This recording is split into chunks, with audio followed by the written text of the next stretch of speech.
محلے کی مسجد کی تعمیر و مرمت کا کام شروع ہوا تو مطلوبہ رقم اکٹھے ہونے میں دیر ہو گئی۔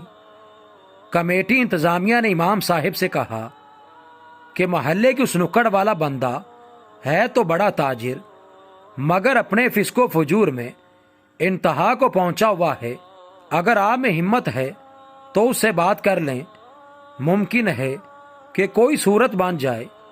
امام صاحب نے حامی بھر لی اور ایک دن شام کو جا کر اس کا دروازہ کھٹکھٹایا۔ چند لمحے بعد تاجر صاحب اندر سے نمودار ہوئے۔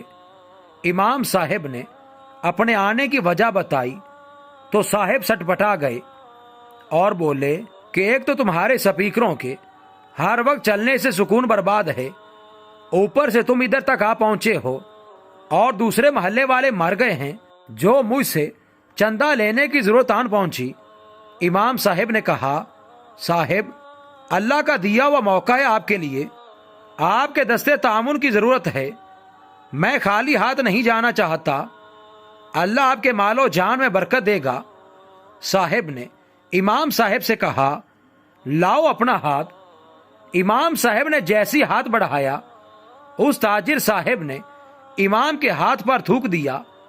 امام صاحب نے بسم اللہ پڑھ کر یہ تھوک والا ہاتھ اپنے سینے پر مل لیا اور دوسرا ہاتھ اس تاجر کی طرف بڑھاتے ہوئے بولے، یہ امداد تو میرے لیے ہو گئی، اب اس ہاتھ پر اللہ کے لیے امداد رکھیے۔ اس تاجر کو یہ بات نہ جانے کہاں جا کر لگی کہ فوراً منہ سے استغفر اللہ کہنا شروع کر دیا۔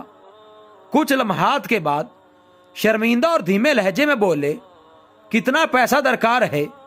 امام صاحب نے کہا، آپ 3 لاکھ روپے دے دیں۔ تاجر نے کہا، میں نے پوچھا ہے آپ کے پروجیکٹ کے لیے کتنے پیسے درکار ہیں؟ امام صاحب نے کہا، ہمیں ٹوٹل 8 لاکھ روپے درکار ہیں۔ تاجر صاحب اندر جا کر ایک چیک بنا کر لائے اور امام صاحب کو دیتے ہوئے کہا، آج سے اس مسجد کا جو بھی خرچہ ہو مجھ سے لیجئے گا۔ بات کرنے کا انداز اور سلیقہ آ جائے تو بڑے سے بڑا متکبر اور فاسق شخص بھی ہدایت پا سکتا ہے، اور ہمارے کتنے ہی بے تکے اور تنزیہ جملوں سے لوگ نماز و قرآن اور دین سے دور بھاگتے ہیں۔ اسلام پھیلانا ہے تو اچھے اخلاق اور میٹھے بول کی روایت ڈالنی ہوگی، اور کسی مسلمان کو کافر کہنے سے پہلے یہ سوچ لینا چاہیے کہ کہیں ہم بڑا بول تو نہیں بول رہے۔